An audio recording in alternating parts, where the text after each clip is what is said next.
Swayam Prabha. Digital India. Educated India.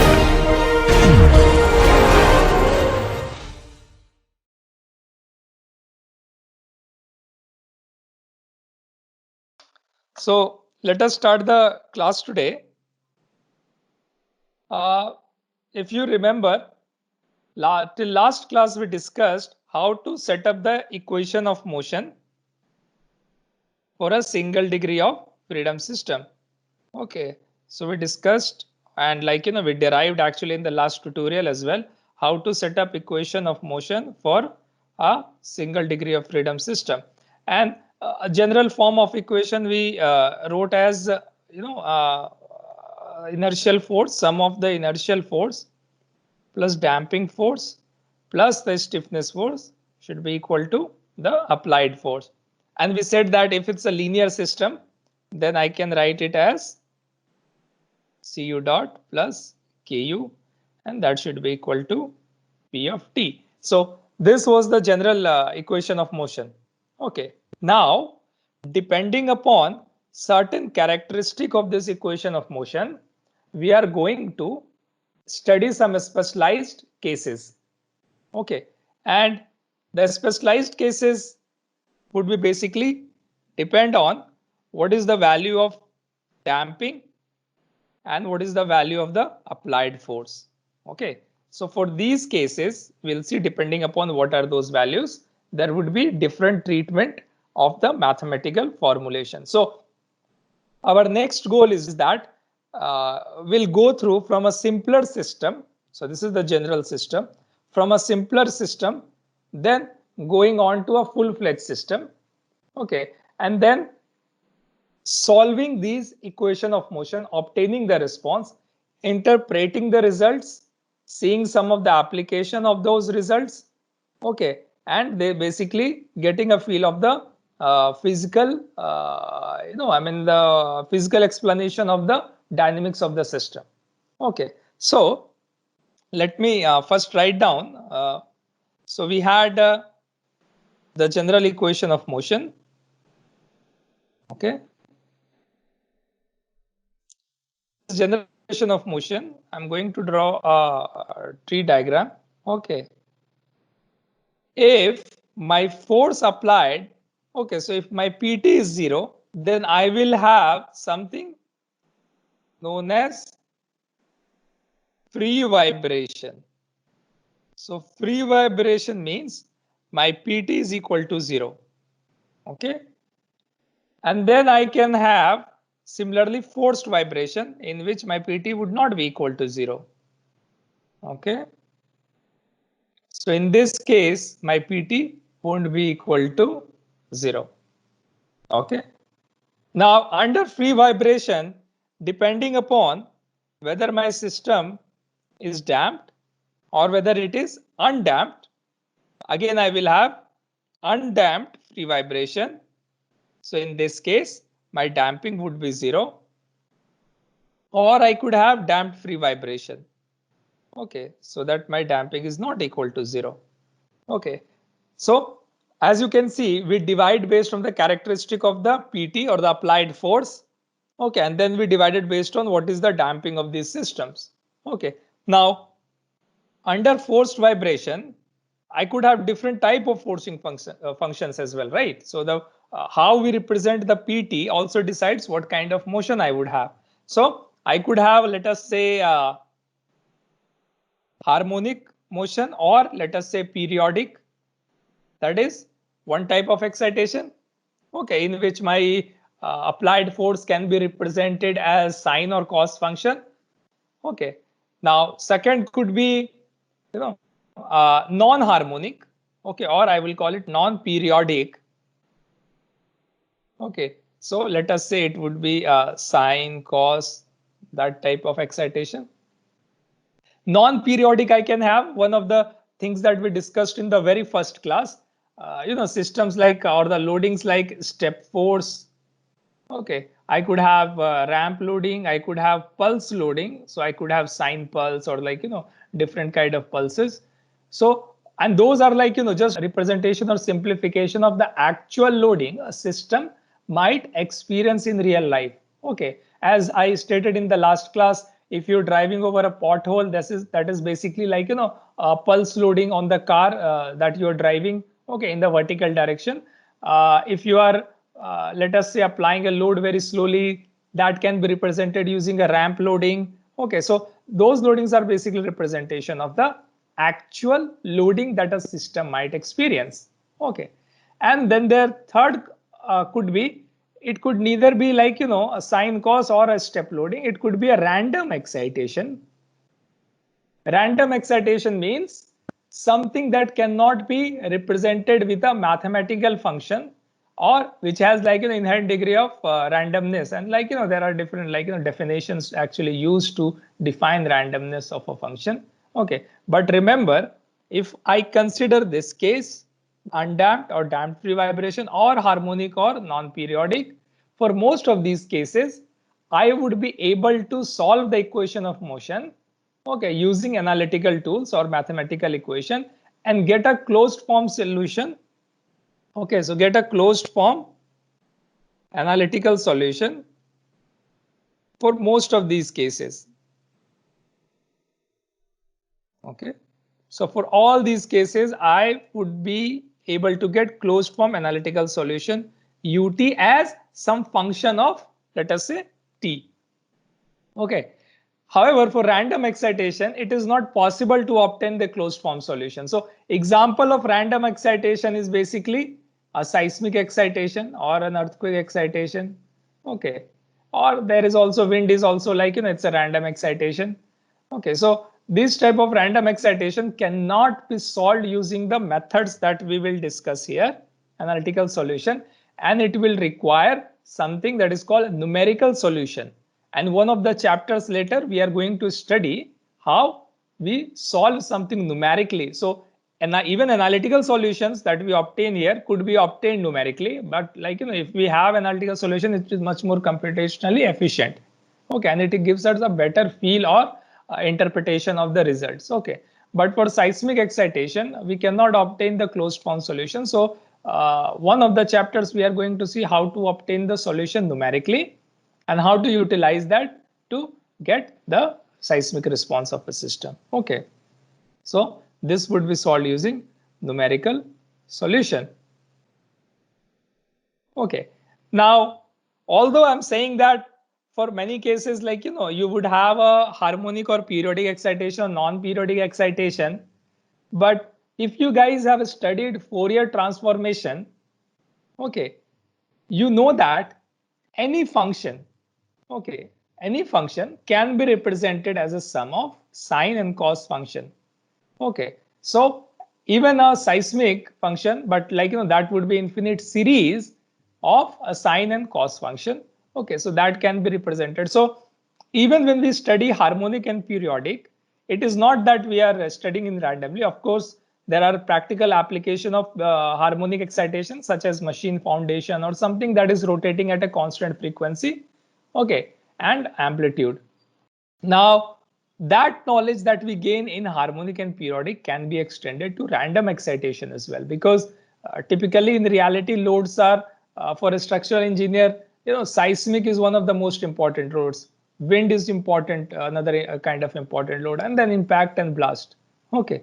Now, non-periodic can cover like, you know, impact or blast kind of thing. Random seismic can cover harmonic and periodic, and then wind loading can also be like, you know, solved numerically using one of these methods. Okay, so in the subsequent chapters that we'll do from now on, we would be addressing each of these properties of the system one at a time. So first we are going to study undamped free vibration, then we are going to study damped free vibration.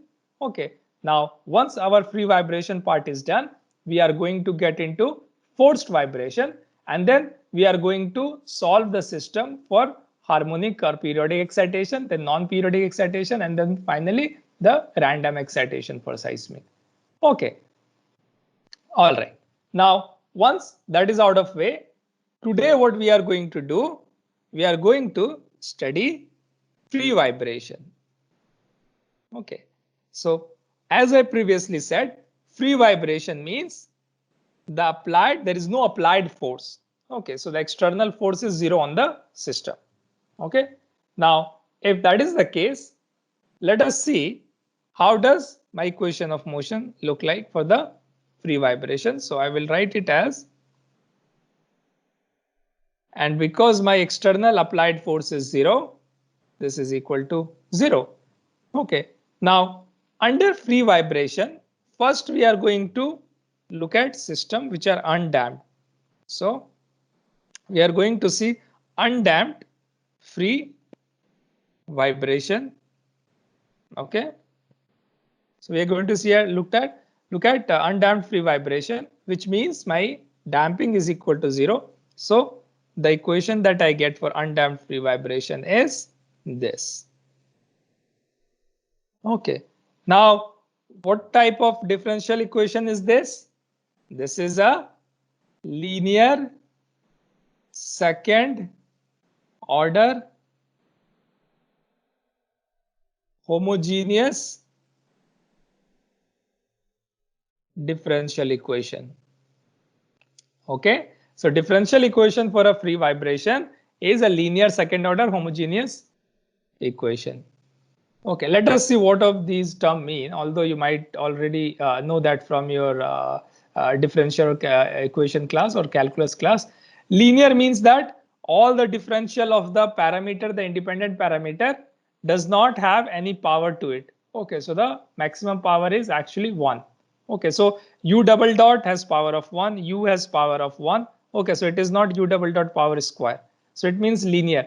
Second order means the order of a differential equation, maximum derivative of the independent parameter that you are considering in your system. So it is here u double dot, so it's a second order differential equation. Homogeneous means that there is no term on the right hand side. Okay, so there is no term on the right hand side of this equation. Okay, so that is equal to 0. This is different from what we had initially last class discussed, the general equation of motion, which was this. Okay, this was actually not a homogeneous, although it was linear second order, but it was not a homogeneous differential equation. Okay, so because our PT was non-zero, that's why we considered a particular solution for this one along with the complementary or the homogeneous solution. So the total solution here, it was represented as particular solution. So any solution that satisfies this equation plus a homogeneous or complementary part of the solution for which we set the right hand side equal to 0 and then we solve the equation. Okay, so the question becomes, how do we solve this equation again? If you remember from your last class, okay, the solution to any homogeneous equation of motion or any homogeneous differential equation can be obtained by assuming the solution of the form ut equal to e to the power lambda t. Okay, now what I want you to do here, because I have already done this derivation last class and I hope that I expect you that you have gone through it, substitute in this equation. Okay, get the value of lambda 1 or lambda 2, the roots of this system, and get me the final equation in terms of, okay, in terms of constant. So there is no conditions yet. So get me the general solution of ut, which can be represented in terms of some function. Okay, you can use whatever integration constant you want. All right, so I'm going to give you 5 minutes for this one, because I want you to understand this derivation, and because we would be doing this derivation like, you know, again and again for all the different systems that I have just specified. Okay, it's better that you get used, or like, you know, you get in the habit of getting the solution. Okay, so get me the solution for u of t. Take 5 minutes.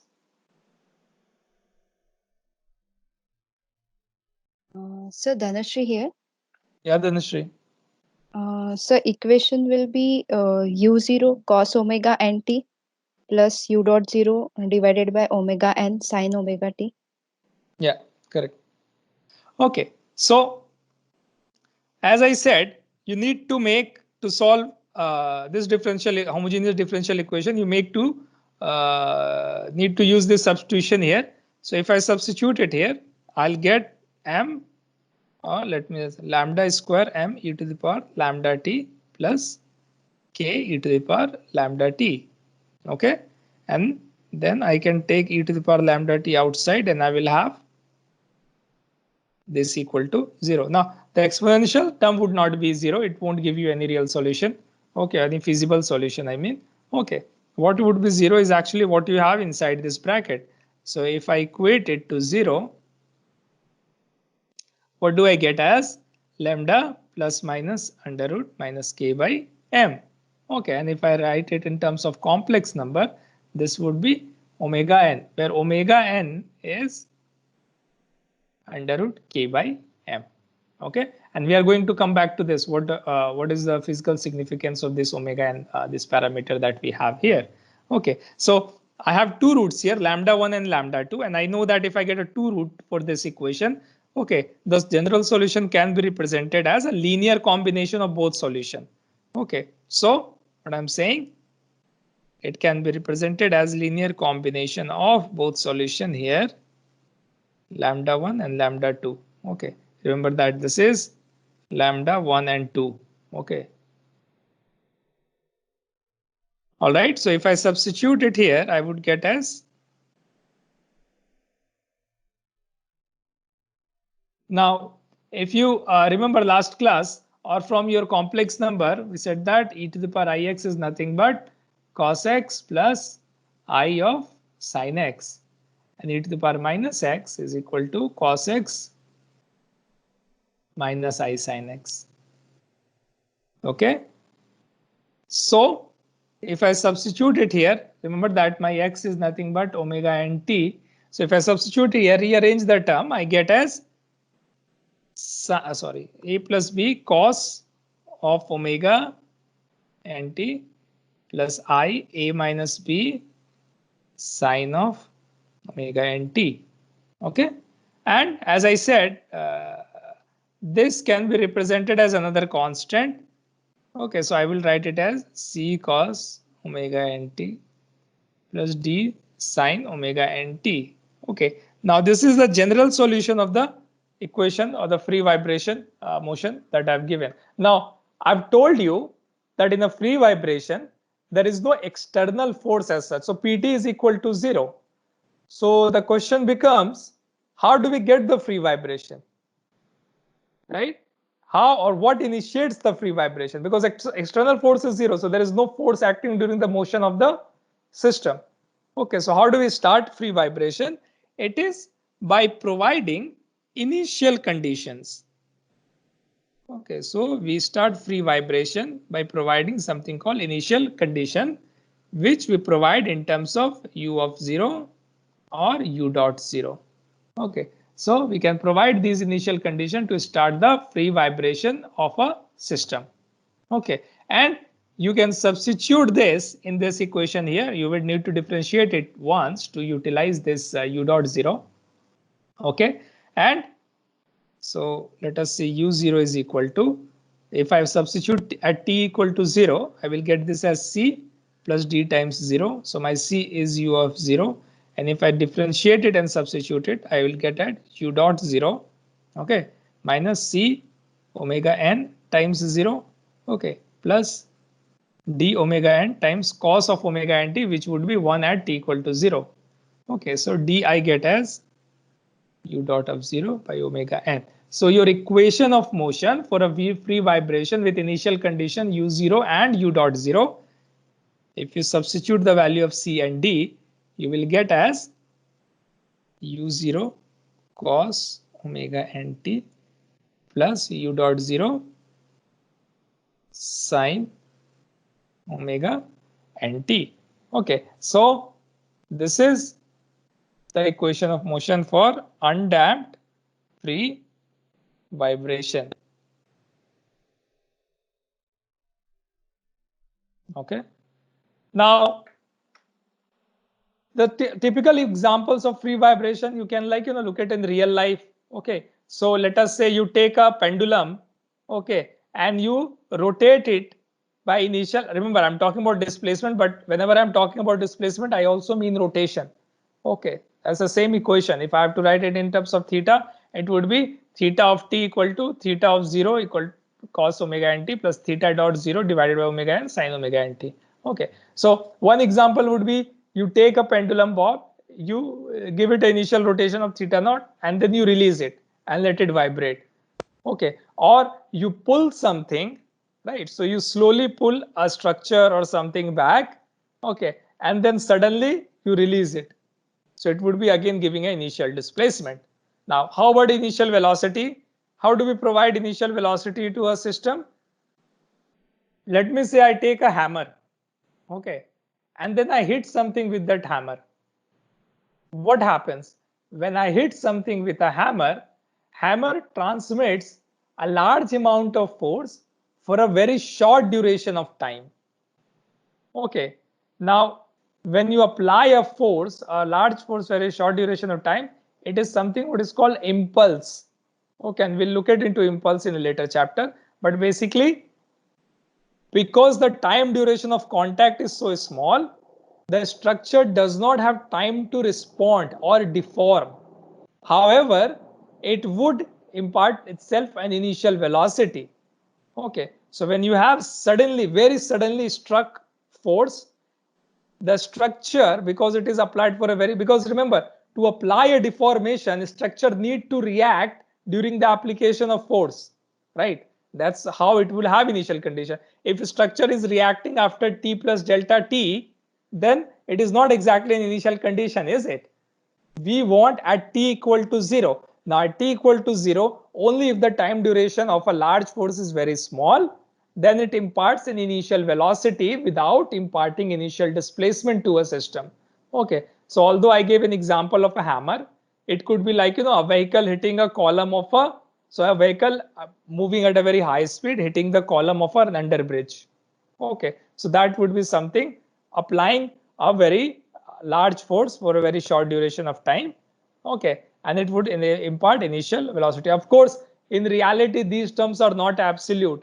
Like I cannot always say like, that whenever initial velocity is imparted, the initial displacement would be 0. There is always some amount of initial displacement, but for all practical purposes, in some cases, it can be neglected. Okay, so you have to understand how an initial displacement is assigned and how initial velocity is actually imparted to a system. Once you know that, then you should be able to solve this equation of motion. So once we have the equation of motion for undamped free vibration, what I need you to do for this case, try to plot this variation or this expression u of t and then see how it looks like. Okay, so if I try to plot it here, variation of u of t with time. Okay, remember that it has some initial displacement. So that means at t equal to 0, it would have some value. And what is that value? U equal to 0. So it is not starting from 0. Okay, starting from some value u of 0 with non-zero initial slope because u of dot 0 is non-zero. Okay, so and the other thing is that it is sum of cos and sine function. Now, I know how a cos function looks like. I know how a sine function look like. Okay, so their sum would also look like a function which is of either sine or cos. Okay, I hope that point is clear from the trigonometric identity. If I have a sum of sine and cos function, their sum would also be a sine or can be represented as another trigonometric sine or cos function. So again, it would look like something like, let me represent it like this. Okay, so the sum of this sine and cos function, because u of 0 and u dot 0 divided by omega n both are constants. So as I said, this value of is basically u of 0. Okay, and this initial slope is basically your u dot of 0. All right, now I see that the sum of this function, the expression u of t. So in this expression, u basically repeats itself after a certain time. For example, it repeats itself after this time, or I can say it repeats itself, let us say here. Okay.